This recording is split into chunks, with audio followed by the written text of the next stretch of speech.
Good afternoon. Welcome to Assembly Revenue. Madam Secretary, please take the roll.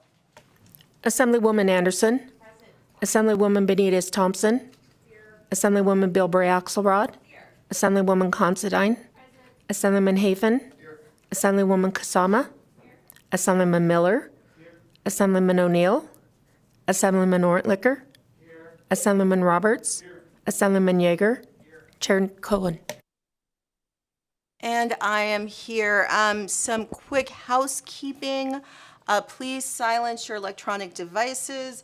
I'm sorry. Madam Secretary, please mark Assemblyman O'Neill present when he arrives. He is presenting in another committee. Also, just as a note, committee members may be coming in and out of the room as it's that time of session and they're presenting in other committees. So I think with that, we will just get started with our work session so that we can do that while we've got as many members here as possible. Mr. Nakamoto, please go ahead. Thank you, Madam Chair. For the record, Michael Nakamoto, Deputy Fiscal Analyst with the Fiscal Analysis Division. The first of the four measures on today's work session is Senate Bill 278, which was heard in this committee on May 25th and which was sponsored by Senator Settlemyre. Senate Bill 278, in its first reprint, defines the term wholesale sale for the purposes of the wholesale excise tax on cannabis as a sale or transfer of cannabis by a cannabis cultivation facility to another cannabis establishment. The term does not include a transfer of cannabis by a cannabis cultivation facility to another cannabis cultivation facility when both cannabis cultivation facilities share identical ownership. With that, Madam Chair, there are no amendments. I would be glad to answer any questions. Thank you. Okay, committee, do we have any questions on the measure? Okay, seeing none, I'll take a motion. Thank you. So I have a motion from Assemblywoman Kasama and a second from Assemblyman Hafen. Thank you. Any comments, committee? Okay, seeing none, all those in favor, please say aye. Aye. All those opposed, nay. Okay, that was unanimous of all members present. And Assemblyman Hafen, would you like to take the floor statement? Okay, thank you. Please go ahead, Mr. Nakamoto.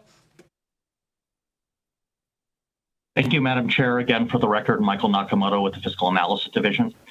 The second measure on today's work session is Senate Bill 297, which was sponsored by Senator Spearman and which was heard in this committee yesterday.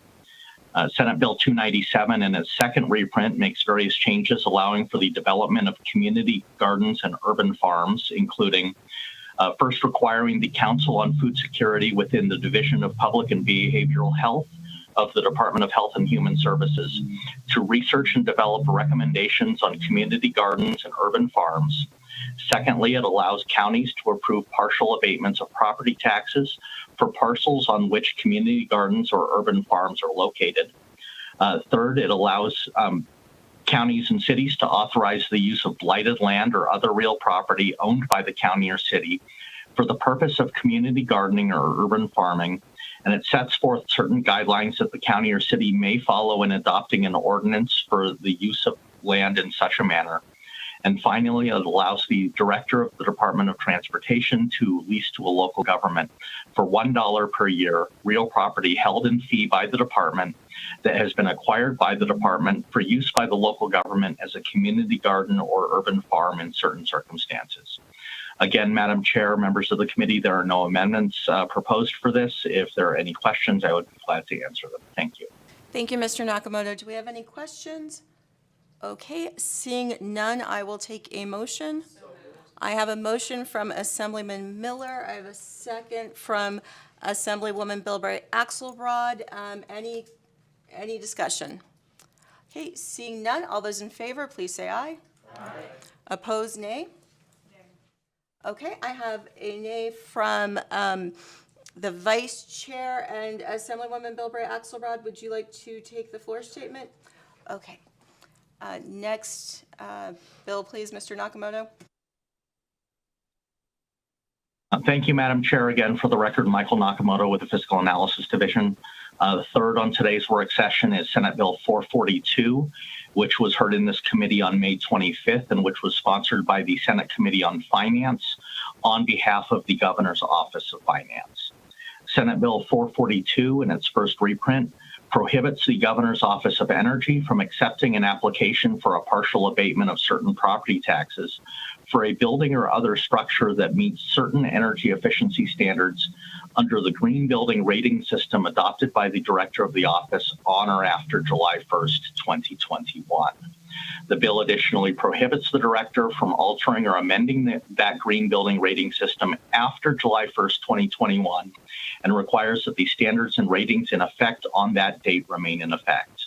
Again, there are no amendments that were proposed for this bill. Madam Chair, members of the committee, if there are any questions, I would be glad to answer them. Thank you. Thank you. Do we have any questions? Okay, seeing none, I will take a motion. I have a motion from the Vice Chair and a second from Assemblywoman Considine. Did I get a second from you? No. Was it? Okay, was it Bilbray Axelrod? Okay, we'll do second from Bilbray Axelrod. Do we have any discussion on the bill? Okay, seeing none, all those in favor, please say aye. Aye. Opposed, nay. Okay, that was unanimous of all members present, and I will have Assemblywoman Kasama take the floor statement. Okay, with that, let's go into a brief recess.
Okay, we're going to come back to order and continue the work session with SCR 11. Mr. Nakamoto, please go ahead.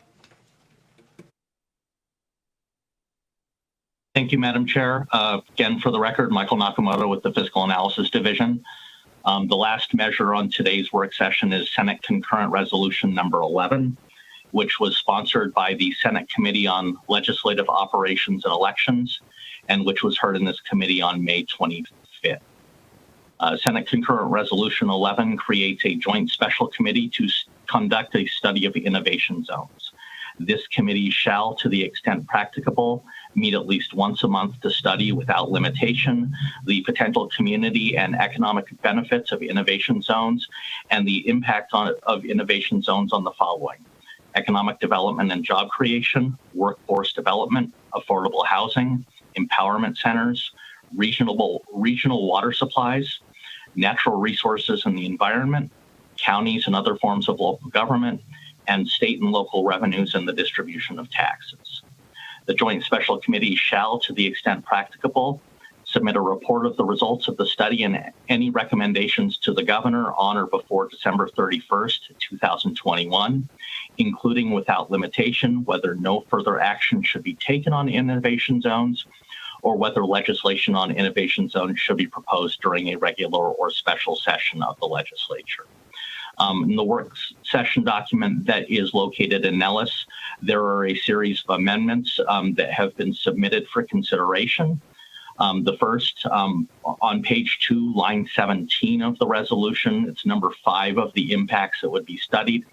Add the words add infrastructure so that it would require the committee to study the impact of innovation zones on regional water supplies and infrastructure. The second change would be on page 2, line 19, which is number 7 of the impacts to be studied, to include tribal governments in with counties and other forms of local government. The third change is on page 2, line 25. It would be to modify the reference to water authorities to include water authorities, districts, and systems in this state. The fourth change would be in that same paragraph, page 2, lines 22 through 27, to add low-income and historically underserved communities to the list of interested stakeholders. And finally, on page 2, lines 32 through 35, the due dates would be modified such that the committee, to the extent practicable, would conclude their meetings on or before February 28th, 2022, and submit a report of the results of the study and any recommendations to the governor on or before March 29th, 2022. Madam Chair, members of the committee, if there are any questions, I would be glad to answer them. Thank you. Okay, so committee, to be clear, the amendment, I am going to withdraw my amendment. So this will be a motion to do pass based on what we heard at the hearing. So, Madam Chair. Yes. Sorry. This is Michael Nakamoto for the record. To be clear, the motion would actually be to be adopted because it is a concurrent resolution. Thank you, Mr. Nakamoto. So with that, do we have any questions, committee? Okay, please go ahead, Assemblywoman Bilbray Axelrod. Thank you. I don't know, is there anyone here who is in the position to answer questions? I'm not seeing any. Well, I'll just get them on the record. I was pretty excited when I heard the amendment because I thought it made the bill palatable for me. The biggest glaring thing to me is that timeline in the December 31st. That's not a lot of time, and I know what our schedules look like and special sessions, and I'm not comfortable with that date. I would ideally, I even thought the February date was a little too soon. I was going to recommend maybe end of the fiscal year, but I will, there's nobody here to answer my question, so I'm just wondering why none of the amendments were accepted, but so put it on the record if someone wants to contact me. Thanks. Okay, do we have any other questions? Is this a question or a comment? More of a comment. Okay, let's wait until we have our motion. So any other questions? Okay, please go ahead. Thank you. Thank you, Chair Cohen. My question again is similar to Assemblymember Bilbray Axelrod's.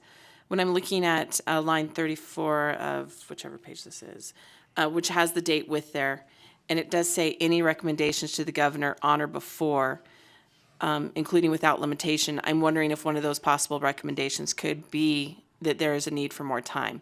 I realize that you're unable to answer that question, Chair Cohen, but if there is anybody listening, and they would like to clarify that for later discussion, just wondering if there is a way for that recommendation to also include that there's a need for more time that the study committee might come up with. Thank you. Well, and I think the answer to that would be we do have the practicable, if at all practicable, language in the resolution. So I think that kind of carries that, but anything else? Okay, so with that, I will take a motion. Okay, I have a motion from Assemblyman Yeager, a second from Assemblyman Roberts. All those in favor? Oh, I'm sorry, discussion, yeah. Thank you. Do we have any discussion? Go ahead, Assemblywoman Bilbray Axelrod. Thank you, Chair. I will vote to move this out of committee, but I'm still not comfortable with that date, so I'm hoping that there might be a change. So I'm voting to move it out of committee. Please go ahead, Assemblyman Miller. Thank you, Chair. I will be voting to move it out of committee. I would very much like to see the language added regarding communities of color, underserved communities, and low-income communities in the language of the stakeholders that are to come to the table and be a part of this conversation. Thank you. Any other discussion? Seeing none, all those in favor, please say aye. Aye. Opposed, nay? Okay, I have a nay from Assemblyman Hafen, and I'll take the work session. So with that, we will come out of our work session, and we will move on to our hearing. But my piles of paper are all mixed up. So we are going to get started with Senate Bill 440. Gentlemen, if you'd like to come forward. In just a moment. Okay, all right, thank you. Okay. And just for the record, Senate Bill 440 creates a sales tax holiday for certain members of the Nevada National Guard and certain relatives of such members. Please go ahead. Thank you, Madam Chair. Major General Andre Berry. I can read through my initial comments, or I can just give them to you in the record. Either way, I'm okay. And you can go right to questions, but I'm okay reading either way. We have time for you to do a brief presentation, so please go ahead, Major General. Thank you. So, good afternoon, everyone. Madam Chair and members of the Assembly Committee on Revenue. I am Major General Andre Berry. And on behalf of Governor Sisolak, I want to thank you for the opportunity to present Senate Bill 440. The governor's proposed bill will amend existing law as well as create a sales tax holiday for certain members of the Nevada National Guard and certain relatives of such members. To assist the committee with any questions, virtually and in attendance with me today is Director Melanie Young, Director of the Nevada Department of Taxation, Mr. Kevin Benson, General Counsel to the Office of the Governor, Lieutenant Colonel Kevin Remus, State Judge Advocate to the Nevada National Guard, and I know he's trying to get in, so I do see him up there, okay. Existing Nevada law provides an exemption from certain sales and use tax for members of the Nevada National Guard who are called into active overseas service for the period during which the member is deployed. The governor's proposed bill would amend NRS 372.7281 to revise existing language and additionally create a sales tax holiday for members of the National Guard who are residents of Nevada but who have not been called to active duty. This tax holiday will occur over 3 days on the date on which Nevada Day is observed and the following Saturday or Sunday. It has been more than 1 year since the COVID-19 pandemic ushered in the largest and lengthiest activation of the Nevada National Guard in its 160-year history. As the virus began to spread rapidly in March of 2020, the Nevada National Guard entered an elevated and unprecedented role in leading the state's emergency response. Nevada National Guardsmen and women immediately volunteered for a variety of missions to include the logistical movement of personal protective equipment to frontline medical personnel, the distribution of food items to our most vulnerable residents and populations, and the construction and employment of multiple mass community-based testing sites. Of the about 4,400 uniformed personnel assigned to the Nevada National Guard, more than 1,400 of its citizen soldiers and airmen, or one-third of our force, have been activated in direct response to the COVID-19 pandemic. Currently, nearly 450 guardsmen and women continue to remain activated and are now additionally facilitating multiple vaccine distribution sites across Nevada. Of significant note, the citizen soldiers and airmen of the Nevada National Guard simultaneously conducted 5 major overseas combat deployments, as well as positioned hundreds of citizen soldiers and airmen to Washington, D.C., standing sentry following the January 6th siege of the United States Capitol. The Nevada National Guard has never been more engaged or visible within our communities. To provide an overview of the proud service to you, here's the Nevada National Guard's COVID-19 response by the numbers. 10 million articles of personal protective equipment distributed to frontline first responders, 2.9 million meals distributed to residents across the state, 860,000 COVID tests conducted, 1.6 million vaccines supported at multiple sites throughout the state, 628,000 vaccines directly administered in the arms of Nevada residents. For one example, Army Specialist Jermaine Longmire, a graduate of Reno High School, took the initiative to learn Paiute and Shoshone greetings to speak with tribal members as they arrived to COVID testing sites. Longmire and other members of the Nevada National Guard's mobile testing team led 40 COVID-19 collection sites in remote locations across the state. These sites were significant in the state's ability to track, trace, and stop the spread of the virus on tribal lands and in rural Nevada. Not all Nevada Guardsmen responded to the pandemic in their military uniform. Army First Lieutenant Sparkle McHouston, a graduate of Cheyenne High School, was one of the first citizen soldiers to engage in the fight against the COVID-19 virus. McHouston responded in early March of last year, working as an infectious disease nurse at her civilian job in Clark County. McHouston, along with more than 240 Nevada Guardsmen, worked full-time as civilian critical care medical professionals such as doctors, nurses, and dental technicians.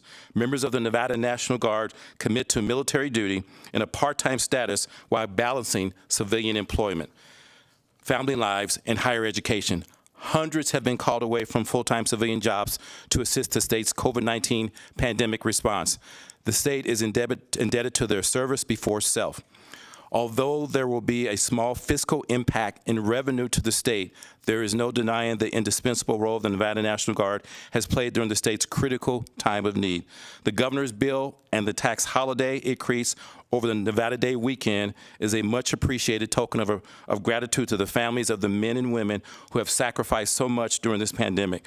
Without reservation, these citizen soldiers and airmen from our very own communities will continue to lead Nevada through our recovery and beyond. The Nevada National Guard, always ready, always there, neighbors helping neighbors. Thank you, Madam Chair, and the members of this committee for your time today. The state representatives and I are ready to answer questions or are happy to walk through the mechanics involved with any section of this bill. Thank you, and certainly thank you for your service. I obviously knew that the National Guard had been active over the last year. I just really didn't know the extent and that it had been the longest deployment in its history. I think we do have some questions, and I think we can turn to Director Young, or if there's someone else you would like to ask, but I would like to get just some of the mechanics of the bill on the record, and make sure that we understand exactly what this process is going to be and who's going to benefit from this and what the effect will be to the state. So should I have, or please?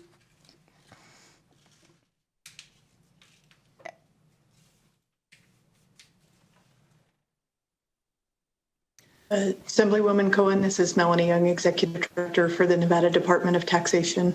If you would like me to answer the question on how this is processed, I would be happy to proceed.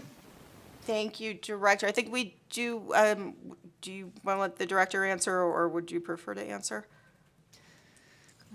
Good afternoon, Chair, members of the committee. For the record, Kevin Benson, General Counsel for the Office of the Governor.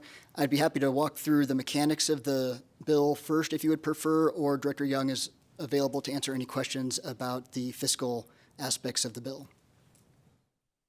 Please go ahead, Mr. Benson.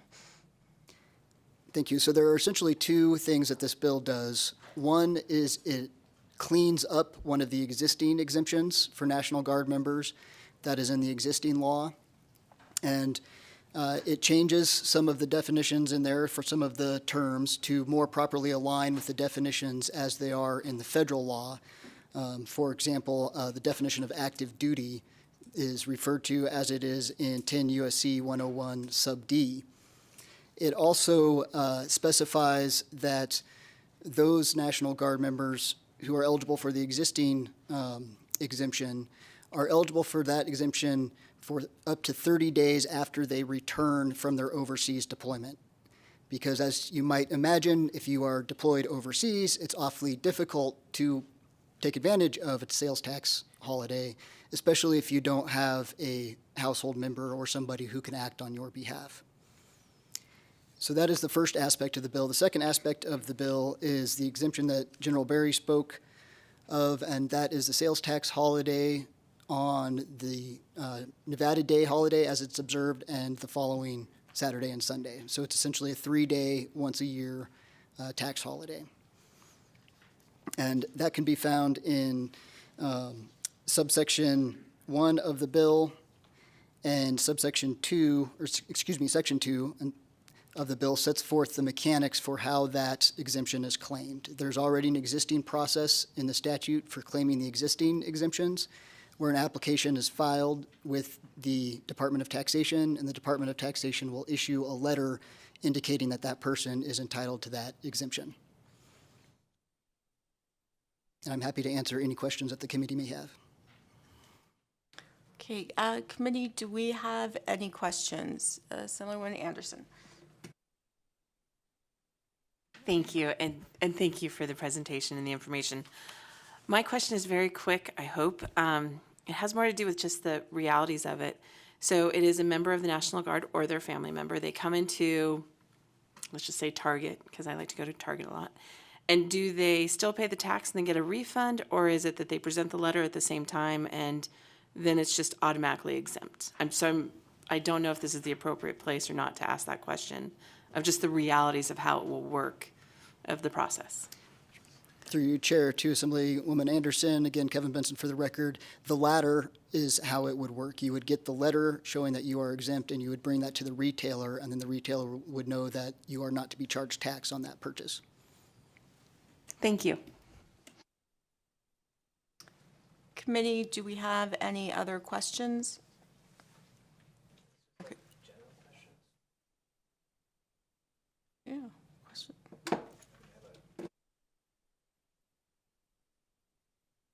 All right, and we, Assemblyman O'Neill. Yeah.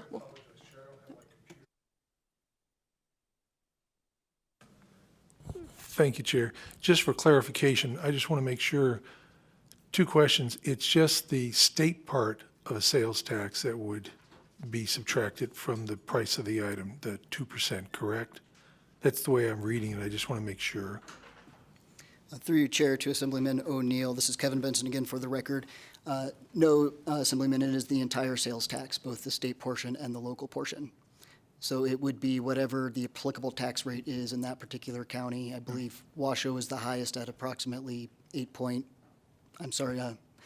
Director Young will have to correct me on that, but it's 8-point-something in Washoe County. Oh, okay. Thank you for clarifying that, because I was reading it differently.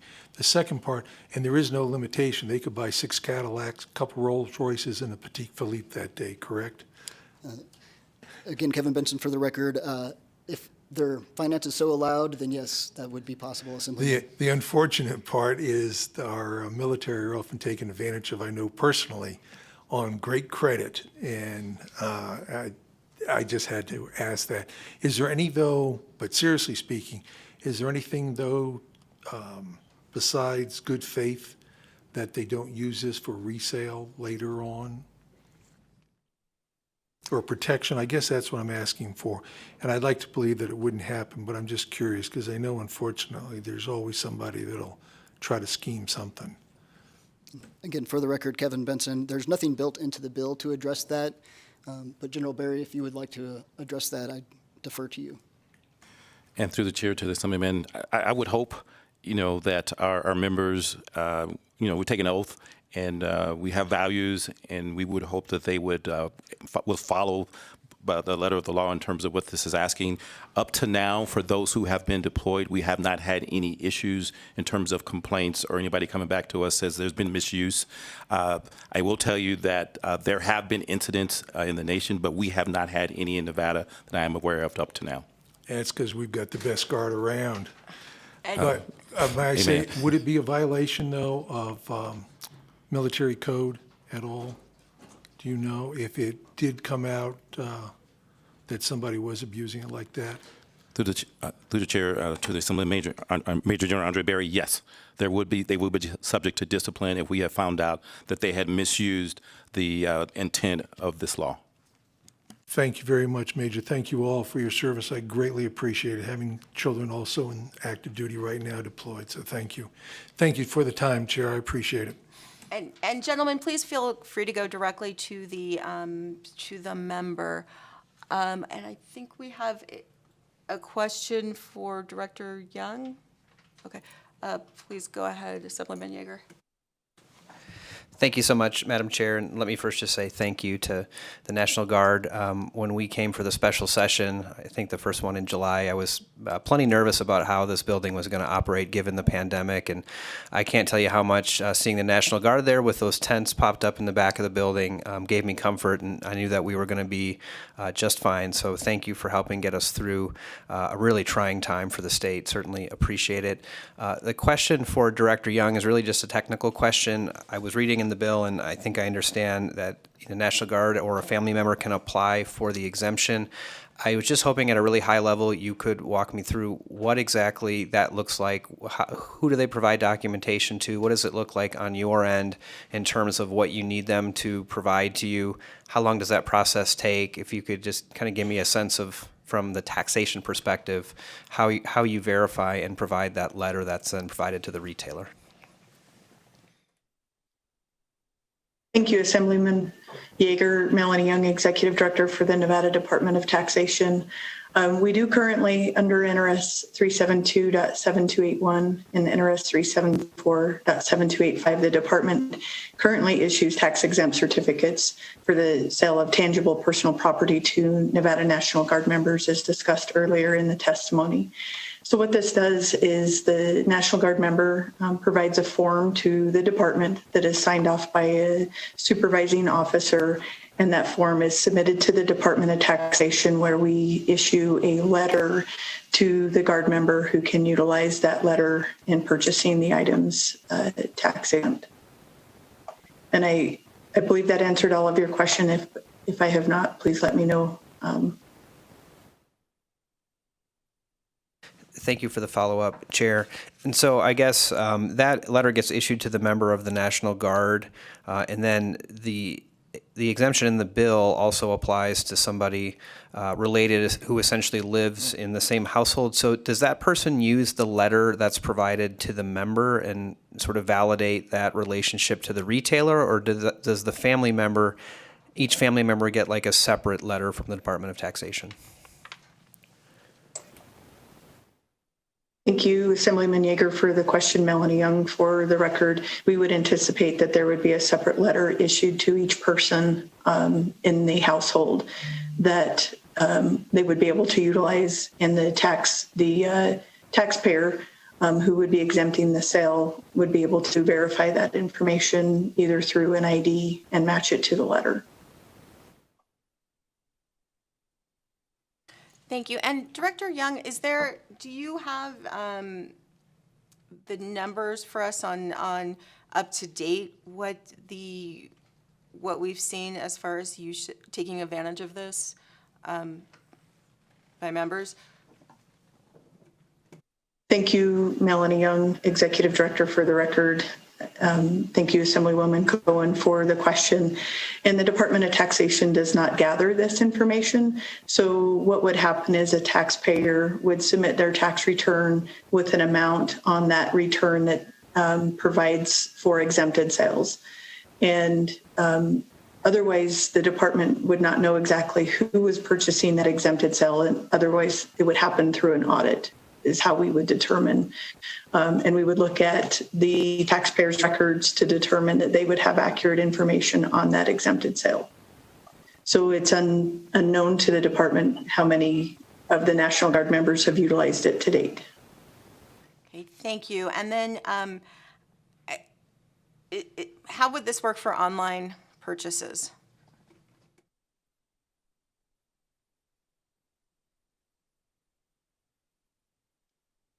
Thank Sorry, you, Director Young. Assemblywoman Cohen, Melanie Young, Executive Director for the record. That is a very good question. One way that could happen is the National Guard member would have to communicate with the company who they are purchasing the item from to see if they would accept the sales exempt certificate, and maybe they could scan it and send it to that retailer. The alternative measure would be that National Guard member could submit a refund to the Department of Taxation. Thank you. Committee, do we have any other questions? Oh, I have a question from Assemblyman Roberts. Thank you, Madam Chair. And back to the family member, and so it could be anybody that resides in the household with the military member.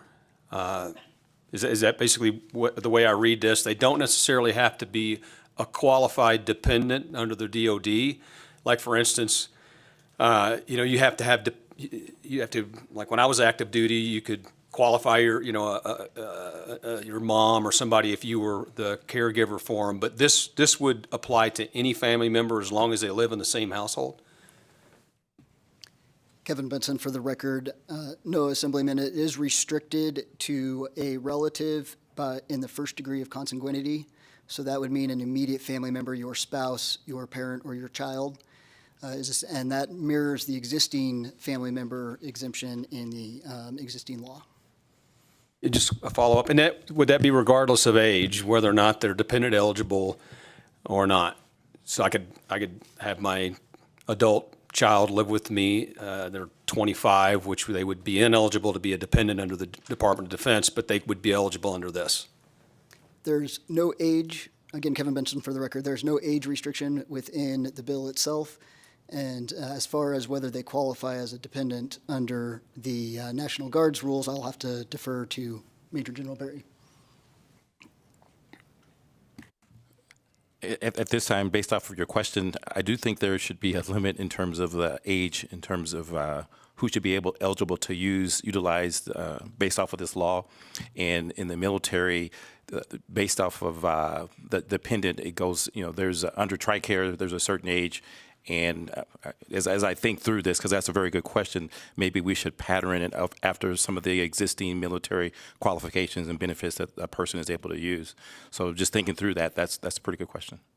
And thank you. And that's what didn't hit me until I started thinking about it. I mean, I'm a dependent husband because my wife is a retiree from the Air Force. I was active duty too, and I know there's certain qualifications to apply, as I'm sure all of you guys know as well. And I don't know if we just took this language from somewhere else in statute, and if you did define it a little better, and I don't know if that gives some of the folks a little more level of comfort that it would be restricted based on their eligibility for Champus or TRICARE or whatever. But just a thought. I like the bill as is, but if that cleans it up, gets more people comfortable, it might be a way to go. Thank you. And then I'll just also remind you to please state your name before. It is very, something we're very much not used to doing. Okay, so do we have Assemblywoman Bilbray Axelrod? Thank you, Madam Chair. And I actually, Assemblyman O'Neill started with my question, and then I was going to another question that Assemblyman Roberts sort of talked about, but I kind of want to bring it back to those two things. So, one, my understanding of first degree lining, I don't know how you say it. Consanguinity, okay, is that if a sibling lived in the house with you, that would be included too. So if my, adult sister or lived in the house, so that, I think that would, what I'm trying to get at is, first of all, thank you so much for your service, and I echo everything very much. I'm just wondering if this isn't just a little bit too wide of a net, and the reason that I say that, and I worry about this constantly, is that we have a lack of revenue in this state, and we're always up here trying to find nickels and dimes under the couch cushions. And I want to do this bill, and I want to be comfortable with this bill, but I kind of wish it was really just for members or had a cap, because I am concerned that everyone's going to put off buying their new car, buying that until this weekend. And not that members don't deserve that. I just am nervous on what the impact could be for the state. So. And through the chair to the Assemblywoman Major General Berry again, I definitely understand, and as I listen to some of your questions and you have talked through, I understand the importance of putting some restrictions. Like the previous language talked about blood, adoption, or marriage, and so in terms of better defining what that looks like is very clear, and we understand that. The members are very appreciative that this is even being looked at, and we're thankful that that the state is showing appreciation for the work they have done. But definitely get the fact that putting some restrictions on what it could potentially lead up to, understand and have a chance to go back and review that. So, thank you. And then just for the members, because we could, okay, so I did look it up. First degree of consanguinity are relatives with first degree of consanguinity or relationship by blood. So it's parents and children. Oh, see, I'm getting kind of conflicting information, because staff had said that I believe said that siblings are included. But what I'm looking up online, so take that with a grain of salt, is saying parents and children, and not brothers and sisters. So we'll get a legal definition for that and make sure we've got that straightened out. Okay, so any other questions? Seeing none, are there other people who will be presenting as? Okay, so we can move on to support. So if you gentlemen will step back, and we'll go ahead and start with support in the room. Anyone in support in the room? Okay, seeing none, and I don't believe we have any on the Zoom. We will go to the telephone. Please, BPS. If you would like to provide support testimony for Senate Bill 440, please press star 9 now to take your place in the queue. Again, if you would like to testify in support to SB 440, please press star 9 now to take your place in the queue.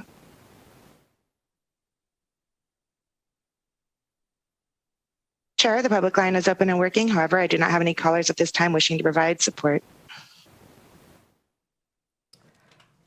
Okay, do we have anyone in the room in opposition? Okay, seeing none, and none on the Zoom. Do we have any on the phone? If you would like to provide testimony in opposition to Senate Bill 440, please press star 9 now to take your place in the queue. Again, if you would like to provide testimony in opposition to Senate Bill 440, please press star 9 now to take your place in the queue. For the caller with the last 3 digits, 969, please slowly state and spell your name for the record. You have 2 minutes and may begin now. Good afternoon, Assembly Committee on Revenue. My name is Brian Walker with the Retail Association of Nevada, BRYANWACHTER. First, we really want to thank the General and our National Guard for their frontline work during these very triad COVID times.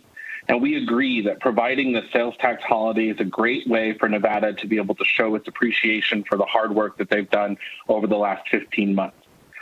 Because the nexus of this bill is tying it to the COVID pandemic, we would strongly also urge this committee to consider adding all of our frontline workers. As you know, our grocery store clerks and our other frontline workers were never laid off. They've been working since March, and we feel that that would be an excellent gesture to add to them. We are, however, unfortunately in opposition to SB 440 because of some questions that we have regarding the constitutional provisions that have the authority here. As the committee is aware, the 2% sales tax is found in the 1955 sales and use tax, which was voted by the people. Article 19, Section 1, Sub 3 of the Constitution says that that cannot be changed without a direct vote of the people. That also needs to be read then with Section 10, Subsection 6, which allows the legislature to create the exemption. We believe that when you read them together, it only empowers the legislature to be able to exempt everything but the 2% portion of the state tax. So we believe that this is something that needs to be addressed. SB 440 could be made constitutional by just waiving and getting rid of all of the other taxes besides the 2%. And so this is something that we would certainly recommend. When you read the minutes from the hearings on when Section 6 was added to Article 10 of the Constitution, it's very clear that there is a bifurcated process because of that 2% and the 1955 sales and use tax law. And so for that, we do believe that there are some constitutional questions. We also believe that Section 5.5 doesn't satisfy the requirements of Article 10, Section 6, where it actually requires the legislature to identify a bona fide social or economic reason. We feel Section 5.5 states that there is a reason, but it doesn't actually provide any backup or evidence to that. And I would direct your committee to the opening comments from the general, or certainly his opening comments from the Senate hearing. I think those could easily be turned into some whereas statements that would certainly satisfy Article 10, Section 6. So for those reasons, we are opposed to SB 440. We hope that there's a way to be able to work together to solve some of these issues.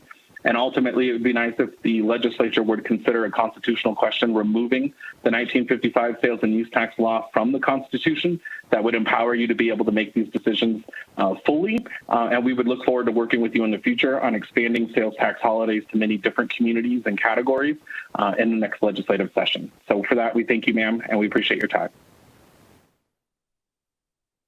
Thank you. And unfortunately, we don't have our legal counsel with us today to address Mr. Wachter's comments, but I can certainly get anyone on the committee more information about that if there is anyone who'd like that. So with that, next person in opposition on the phones, please. If you would like to provide testimony in opposition to Senate Bill 440, please press star 9 now to take your place in the queue. Chair, the line is open and working. However, I do not have any callers wishing to provide opposition testimony at this time. Okay, thank you. With that, do we have anyone in neutral in the room? Okay, seeing none. And Director Young, I'm assuming you just wanted to answer questions and didn't have neutral testimony, correct? Okay. Thank you, Assemblywoman Cohen. Yes, that's correct. Okay, thank you. So with that, we will go to the phones for neutral. If you would like to provide neutral testimony for SB 440, press star 9 now. With a caller with the last 3 digits, 166, please slowly state and spell your name for the record. You have 2 minutes and may begin. Yes, Chair Cohen and members of the committee, Barry Duncan, BARRYDUNCAN, on behalf of the Nevada Taxpayers Association. Let me begin by saying our concern relative to SB 440 is not with the policy of providing a sales tax exemption for Nevada National Guard members, but rather legal precedent and consideration of future exemptions. Under Article 19 of the Nevada Constitution, a law approved by referendum can only be amended by a vote of the people. As the sales and use tax was approved by referendum, it can only be modified by referendum. While it's clear Article 10, Section 6 of the Constitution allows the legislature to enact an exemption to sales and use tax if certain conditions are met, it is our belief that any exemption to the 2% rate 2% portion of the sales and use tax must be approved by voters. With that being said, we do believe Article 10, Section 6 permits a sales and use tax exemption for all of the combined rate, with the exception of this of the aforementioned 2% state portion. In wrapping up, we would just like to take an opportunity to thank all the Nevada Guard members throughout the state who have assisted us over the period of the pandemic. Thank you for your time and consideration.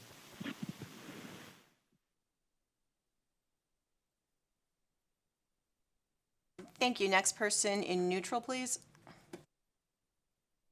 Chair, the public line is open and working. However, we do not have any more callers to provide neutral testimony.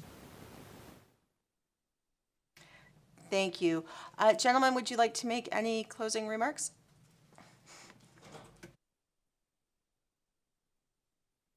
Madam Chair and members of the Senate Committee on Revenue and Economic Development, again, Major General Andre Berry. First of all, I just want to say thank you for the opportunity for us to come in and present to you and for you to receive and hear this request.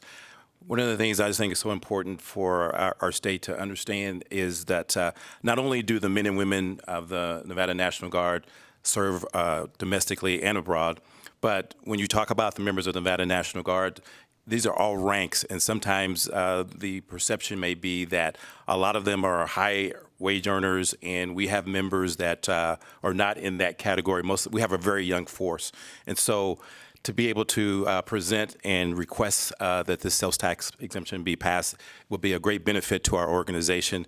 Understand some of your concerns, and we will definitely review that. But I just want to just thank you for this opportunity. We love to serve the state. We love to serve the nation. And I can promise you and guarantee you that the members of our military will continue to do the great work. Nevada National Guard, always ready, always there, and looking forward to doing good work again in our state. So thank you for your time today.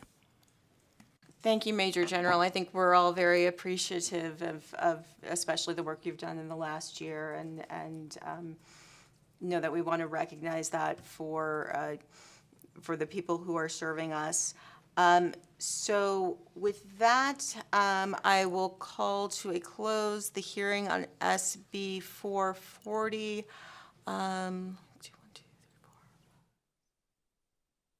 Committee, are we? Let's take a brief recess.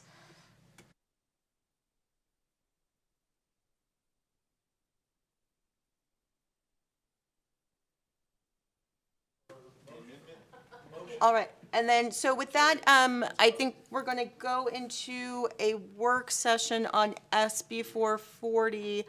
I think we voiced some concerns, and I certainly want to get some input from our legal staff, just so we've got a clear record.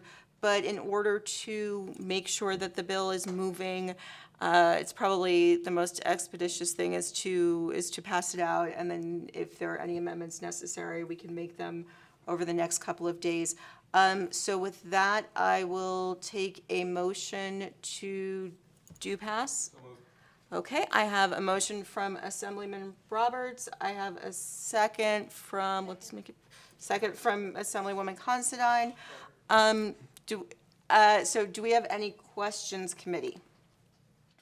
Okay, I guess I did that backwards. Okay, so do we have any comments, committee? Okay, please go ahead, Mr. I'll make it real quick. Thank you, Chair. We often say to our military, specifically to our Guard in this sense, because they are our neighbors, they are our front lines, thank you for your service. Words are cheap. This allows us to actually put our words into play to literally say thank you. I know the salaries, even on retirement, you're still looking for another job. I can think of no better way. Matter of fact, I take that back. I can think of many ways to express our gratitude to them, but this is a very good start. So thank you for allowing me. I will be a strong yes on this vote. Thank you, Chair. Thank you. Please go ahead, Assemblyman Yeager. Thank you, Madam Chair. Obviously, I'm supporting the motion, but I do think, as you noted, there were some interesting questions that were raised at the hearing today, and I think we ought to see if we need to address those. Maybe we do, maybe we don't, but I agree that we need to get this bill moving. We need to get it to the floor, so certainly willing to support it, and hopefully we can tie up any of those loose ends via floor amendment if necessary. And again, just want to thank our members of the National Guard for all you're doing. Okay, any other comments? Okay, seeing none, all those in favor, please say aye. Aye. Opposed, nay. And that was unanimous of all members present, and I will give the floor statement to Assemblyman Yeager. So committee, with that, Senator Neal is on the floor. I think she's going to be able to make it very quickly. So let's take a brief recess in the hope that she'll be back up in a few minutes. And thank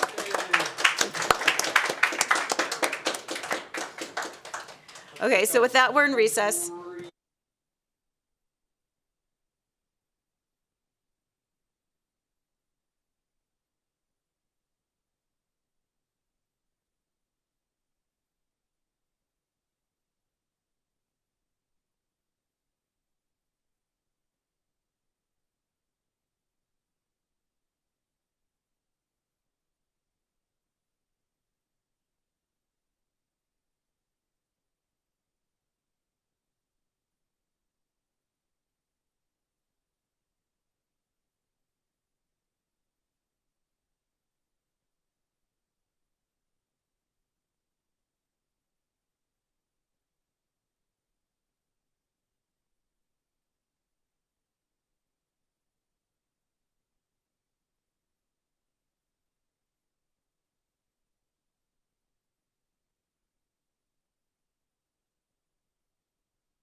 If you're on revenue, we have Senator Neal here. We're going to get started, so please hurry down.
We have a quorum. Yeah.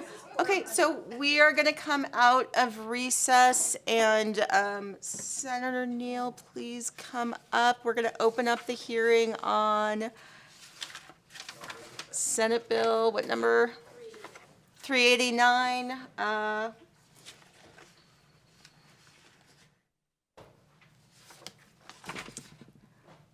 Which establishes provisions governing peer-to-peer car sharing programs. I will remind the committee that the policy non-revenue portion of this bill was actually heard and vetted and I believe passed out of Assembly Growth and Infrastructure. Senator, welcome. Please go ahead. Thank you, Madam Chairman. I am Senator Dina Neal. I'm here to present SB 389 along with Mr. Alonso, who will be co-presenting. If you ask any questions on the policy, I will just get directly into the tax policy. So if you guys go to section 11, we can just talk about the taxes. So basically in section 11, this creates the taxing structure, which is now the peer-to-peer car sharing program will pay the GST, the government service fee of 10%. That's in 11.3 sub A. And if you go to 11.3 sub B, this brings in the 2% portion, which is actually applied in Washoe. So if you look at NRS 244.810, that's Washoe, 244A 8.60 is Clark County. So they pay, and just in those two jurisdictions, there's a 2% fee. And so the purpose of 389 was to create the taxing structure around the peer-to-peer platform to try to create some equity in the policy sections that came in, which were AB 429, then were merged into this policy bill so we could have one 2/3 vote and one conversation around the policy. If you get into 11.3 sub 2, basically it just talks about the timeline, when is it due, that discusses the form and the process. If you go to sub 3, that it describes where this money will go. So it will be a general fund deposit. Sub 4 discusses the audit provision that will be in play in 5A. This brings in 482, which is the DMV statutes, which talks about the charge and collection of fees that will then be associated with Clark and Washoe when a shared vehicle is a part of a peer-to-peer sharing program. And then in sub 7 says basically for the purposes of charging and collecting the government service fee, it just basically says what must not be included in the fee. And so when you look at 7, the laundry list, which represents A, B, C, D, E, is everything that should not be included in the total amount of which the shared vehicle is then charged. And then in 11.5, basically it establishes what the platform will collect and remit. So basically the peer-to-peer platform will collect and remit the tax. And then when you go and turn the page, this is the discussion of who is liable for failure of payment. So Department of Taxation shall not hold a peer-to-peer car sharing program liable if they fall under 2 circumstances, which those circumstances happen to be A, the peer-to-peer provides satisfactory proof that they made a reasonable effort to get accurate information, or B, if when they attempted to collect, there was false information or incorrect information given to them. And so they would not be liable under A or B. A and B, no or. And then when you go down to on October 1st, 2021, basically, it just says, this is talking about proof of payment, of sale, of sales tax, and what the Department of Taxation can prescribe by reg. And so that is my quick overrun of the taxing policy. If you have questions on any other sections, you will I'll have Mr. Alonso answer. There are some taxing provisions in the back of the bill, but that's more conforming, so I can answer those if you're really just trying to get into the weeds, and I will open myself up for questions. Committee, please go ahead, Assemblywoman Kasama.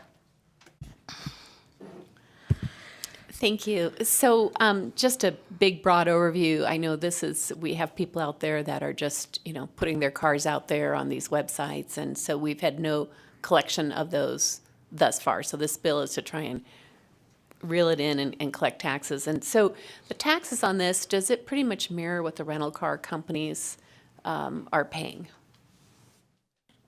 Dina Neal, for the record, my answer is yes, but I think that I'll let Mr. Alonso add to that. Madam Chair, members of the committee, for the record, my name is Michael Alonso, and I'm here on behalf of Turo, Inc. And Turo is a peer-to-peer car sharing platform I think that it's exactly the same thing. I mean, there's a 10% on the rental, and then the 2% and the 2% in Clark and Washoe.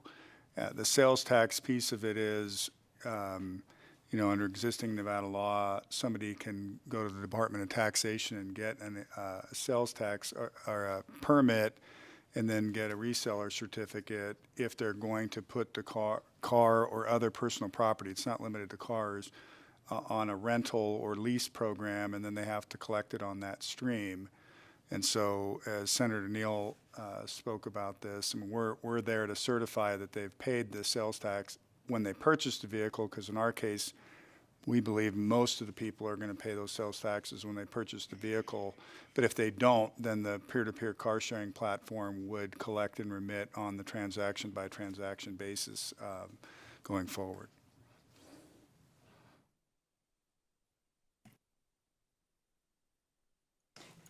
Any other questions on the revenue? Assemblywoman Bilbray Axelrod. Thank you. And just because I'm not really that familiar with this part of the statute, so I've done Turo before. I did it over, I think COVID, yeah, just as and you're doing it like it's like through an Uber app type thing. I mean, so people are familiar, right? And so you're going on. I'm trying to understand where will the collection be built in, so like the consumer will see the tax right then, or is it, because I was a little confused with the section that you talked about where if the peer-to-peer sharing program provides satisfactory to the Department of Taxation that they can't get them. No, I would think that because it's on their platform, they would have those numbers. Am I missing something? Madam Chair, for the record, Michael Alonso, to you and through you to the Assemblywoman, the policy provisions of the bill, let me just kind of back up and give you a little bit of detail that cover what's supposed to be disclosed to the driver on the platform. Obviously, the owner goes on the platform and advertises the vehicle, and the driver, according to this bill, there's all the disclosures there. So up until this point, there isn't any government services tax or other fees due. So once this goes into effect, then that disclosure would be made on the app. You would know exactly, just like in a rental car transaction, and as Senator Neal laid out, what you're paying the GST on and what you're not paying it on, and that would be disclosed on the app. The platform then would collect and remit those taxes. The vehicle driver would pay them, and the platform would collect them and remit them to the state. As far as I think you were touching on sales tax again, we would then, on the effective date, any new vehicles that come on the platform, we would try to get a certification as to whether or not they paid the sales tax. And to the extent that they didn't, then we would start collecting and remitting that going forward.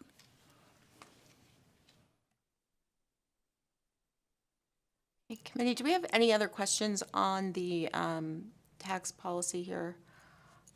Okay, seeing none, why don't you go ahead, Mr. Alonso, and also feel free when you answer questions to go directly to the member. Thank you, Madam Chair. Again, for the record, Michael Alonso here on behalf of Turo, and we got kind of out of order there, so I want to take a moment to thank Senator Neal and Assemblywoman Monroe Moreno, who are the sponsors of the bill, and worked through this from the interim with a whole bunch of stakeholders, including the Department of Motor Vehicles, the Department of Taxation, Enterprise Rental Cars, local governments, and the Nevada Justice Association to come out with what we think is a pretty good bill. And as you stated earlier, Madam Chair, the policy piece, AB 429, was heard before the Growth and Infrastructure Committee some time ago and then was amended into this.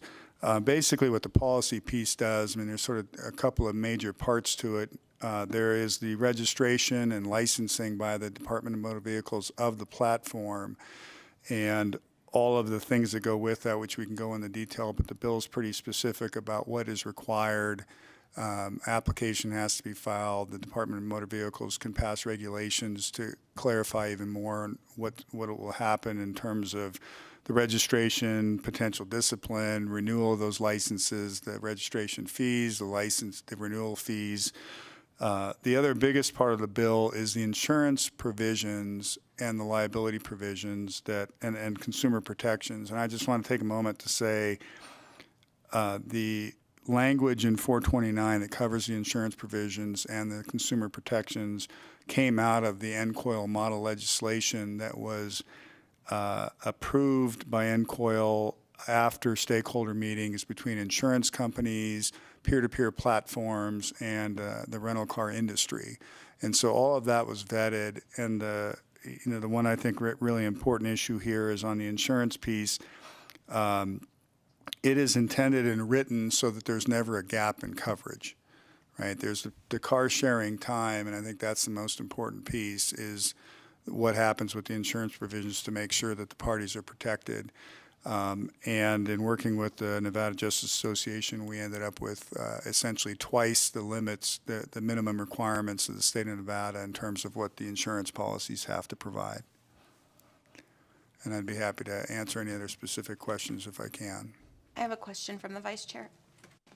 Thank you so much. So I guess tell me what this volume looks like in terms of anticipated transactions. I see from the fiscal note that the Department of Taxation is going to be asking for 2 new employees to be helping with this. So that makes me feel like there's a lot of activity going around. I guess, Mr. Alonso, can you tell us what this will look like in terms of anticipated activity? Madam Chair, again, for the record, Michael Alonso on behalf of Turo. I can't give you specific numbers.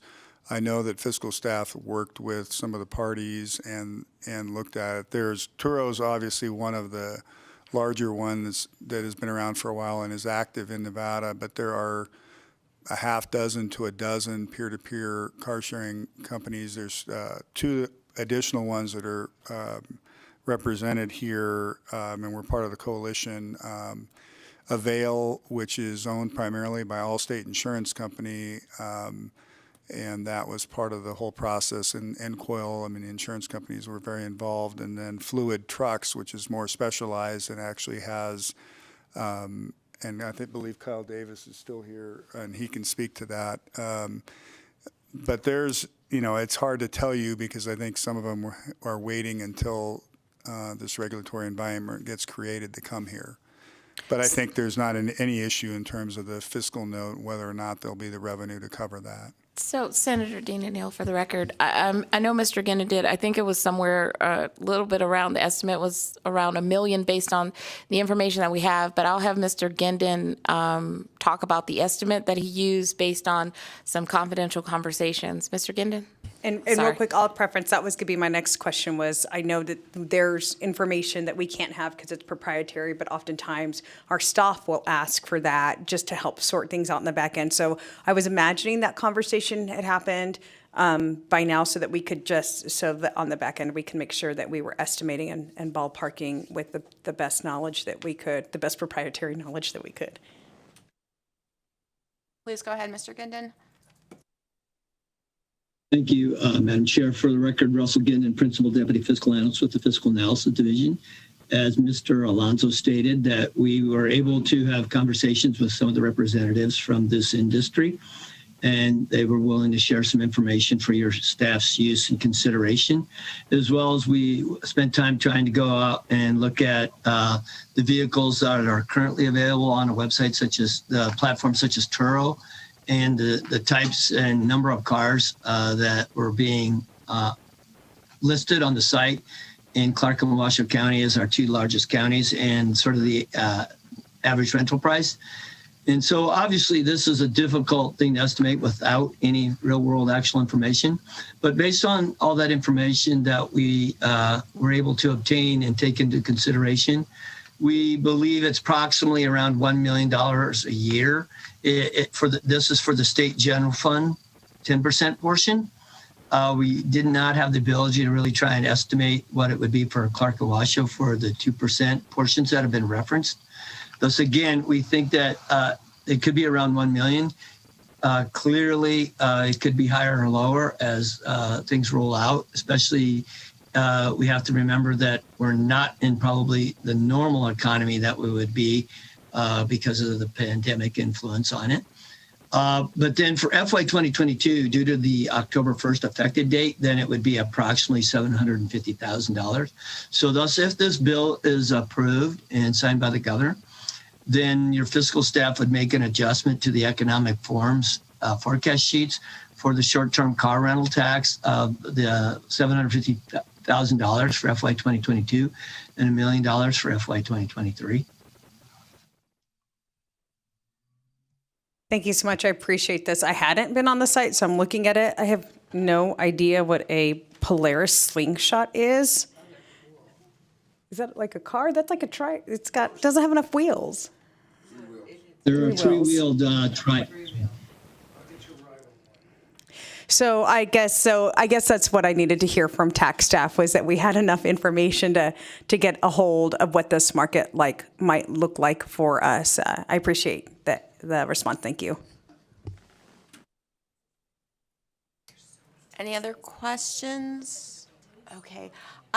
So I was wondering, and now of course I've lost my place, on, I think it was section 30, was it 30?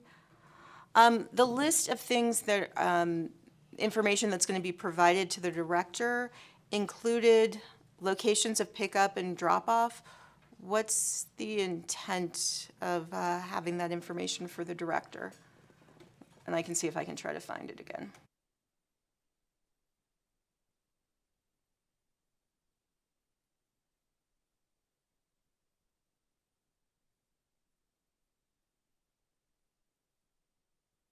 It's 30.23 on page 12, and it's the list of the information that's going to be provided to the director. Madam Chair, for the record, Michael Alonso on behalf of Turo Inc. All of these, and again, I can't tell you all the specifics, but this was all vetted through the NCOIL process.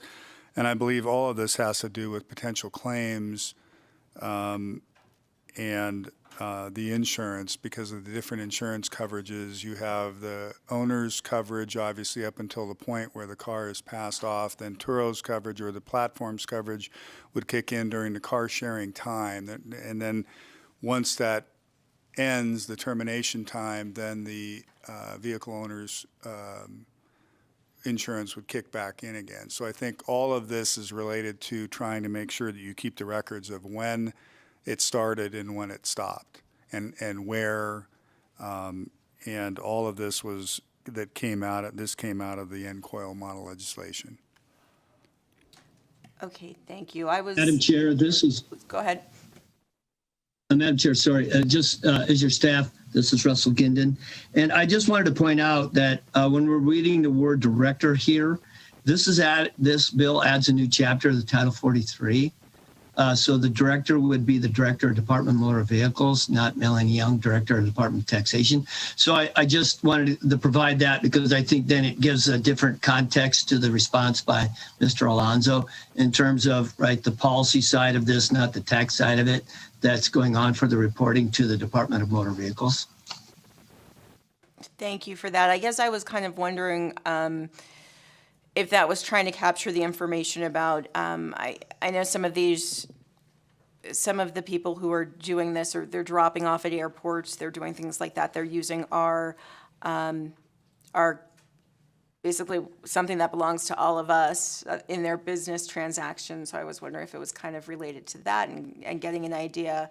I mean, I know there's reference in another place in the bill about drop-offs at the airport, but just was kind of thinking maybe that's something we were looking into to determine where our property was being used as part of this. And Madam Chair, again, for the record, Michael Alonso on behalf of Turo, the other provision you're talking about does not do anything but keep the status quo with respect to the airports. So the airports can still require whatever they could require today in terms of concession agreements or any other rules or regulations, fees, et cetera, to use the airport property. And that was important to the airports, and that's why that language is in there. So there's nothing in here to prohibit the airport from requiring us to enter into an agreement, or not allowing us to enter into an agreement, or paying fees, or following any other rules or regulations that the airport would have. Thank you. And is Turo currently in agreements with our airports? Because I've heard stories of people doing exchanges at the airport where it was just like, meet me here, and the exchange is just done, and the person who's getting the car has no understanding if that's part of any type of agreement. Madam Chair, again, for the record, Michael Alonso on behalf of Turo Inc. I am not aware that there are any agreements with any of the platforms at this time. Okay, thank you. Okay, let me just double check. Then on that, the bond provision, does that also come from the uniform language? The $5,000 bond? Madam Chair, again, for the record, Michael Alonso. No, that came from a request from the Department of Motor Vehicles to have either insurance, a bond, or cash. And it's related to compliance with the Act. So the DMV could use that bond if there was a claim that was made that something that wasn't complied with in terms of the platform's compliance with what the requirements of the Act are. And so the DMV requested that from us, and we did our best to accommodate them, and I think they're okay with the language from the hearing and before Growth and Infrastructure. Okay, thank you. All right, unless you have anything you want to add, we can move on to support. Okay, so anyone in support in the room?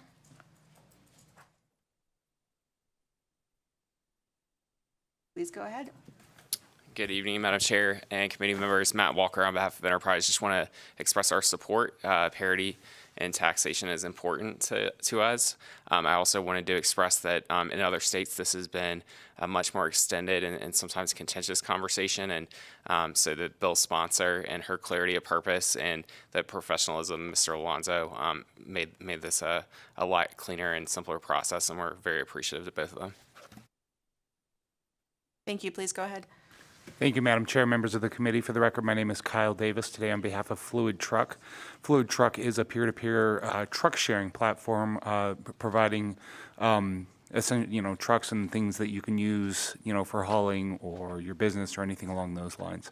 We are in support of the legislation. We also appreciate the work of all the stakeholders in the process, and Senator Neal and Assemblywoman Monroe Moreno for really taking on this issue and getting us to where we are today. Thank you. We have a question.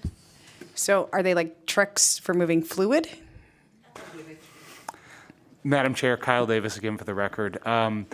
No, they would be, just like, probably the best contemporary is like you go rent like a U-Haul or something to move a bed or something. So that's the fluid shouldn't be concept. taken literally. Correct. It means more like flexibility, but I guess flexible truck sounds more like a transformer or something than. Doesn't sound like a very sturdy truck, no. Okay.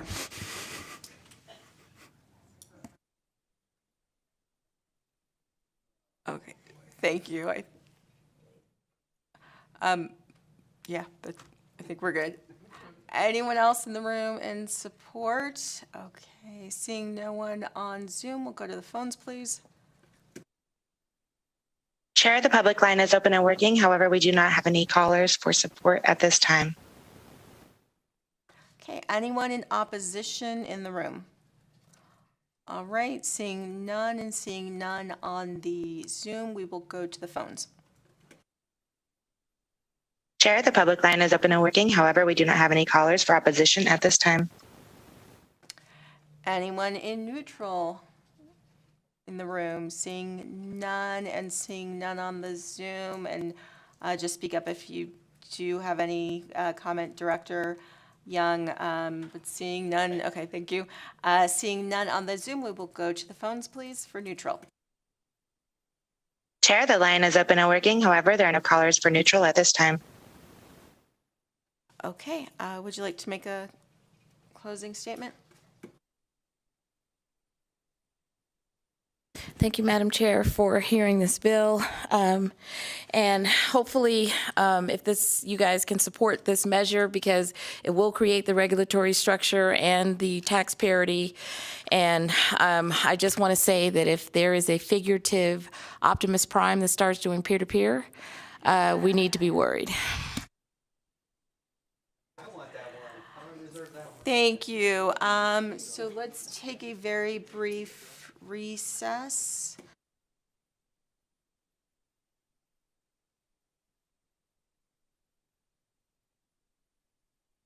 Okay, with that, we are going to go into a work session on, oh, I'm sorry. I guess I should call us back from recess.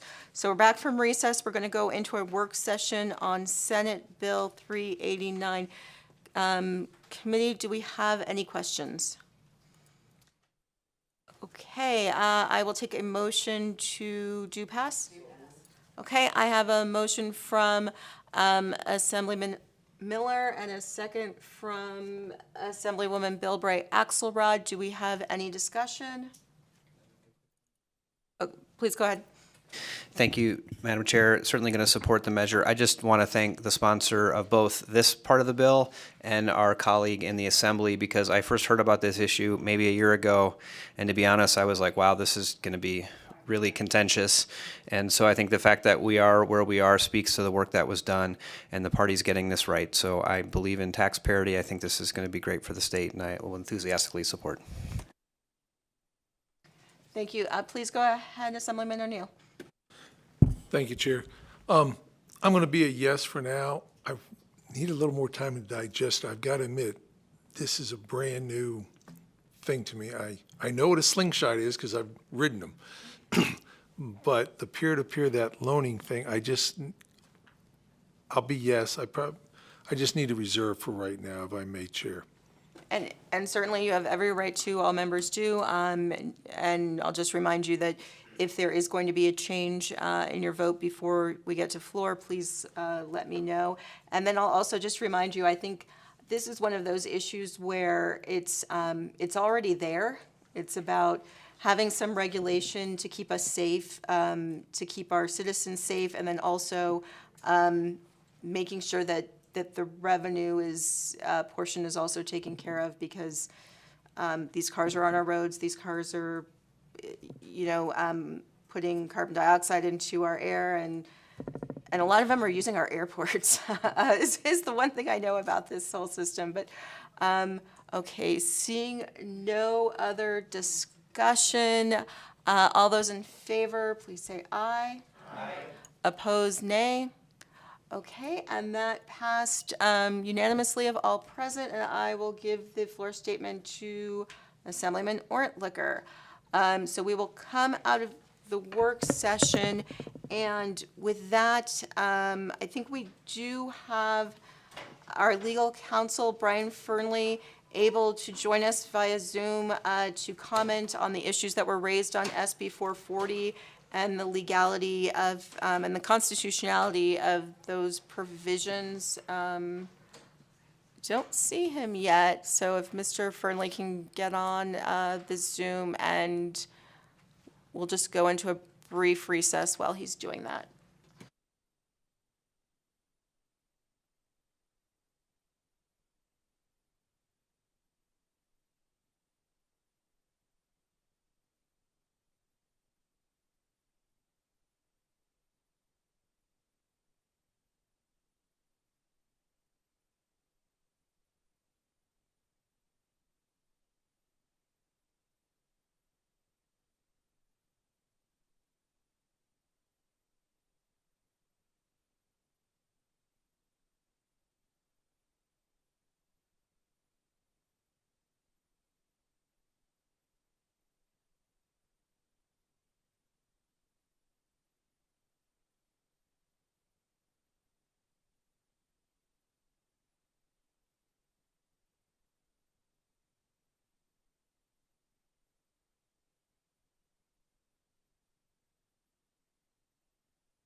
And we're going to come back to order and come out of recess. Our counsel, Mr. Fernley, is here.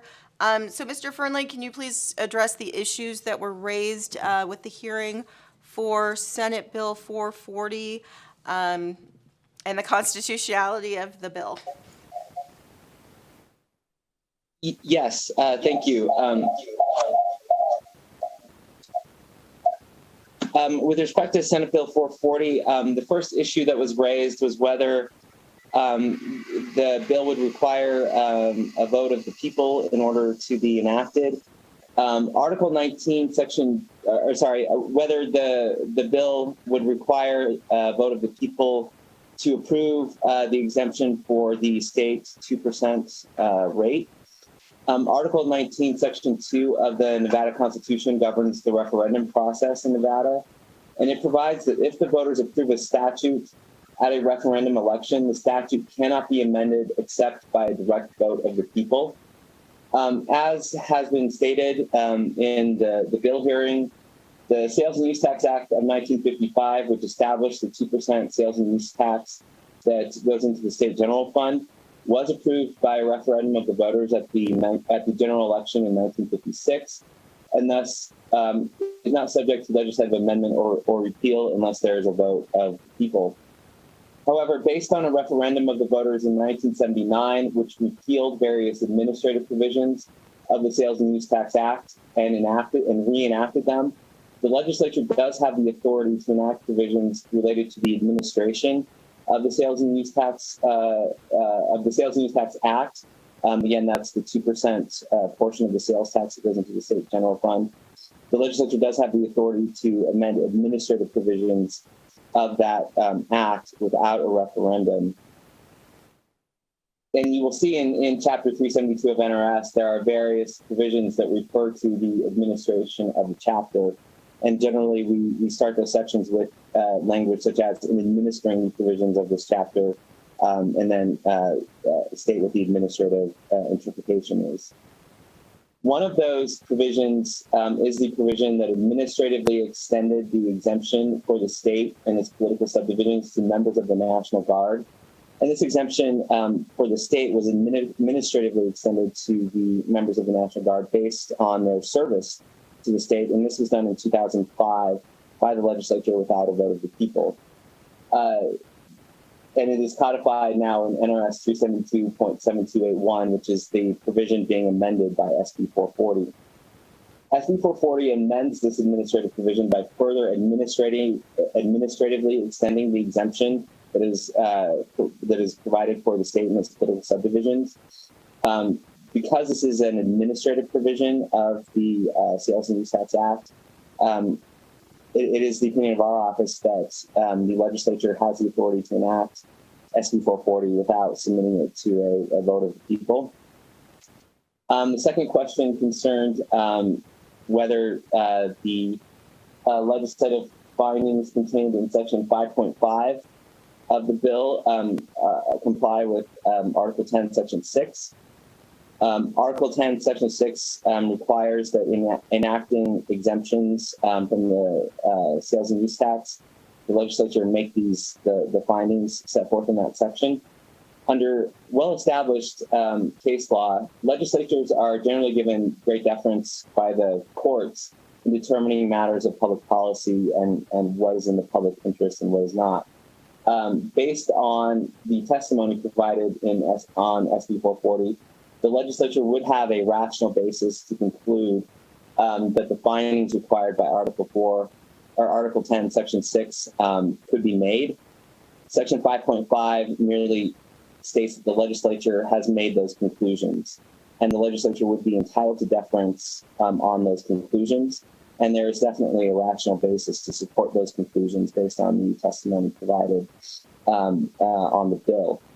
I would also add that language that is in Section 5.5 has been used in many other bills that granted exemptions or abatements from property tax or Sales and Use Tax Act or sales and use taxes.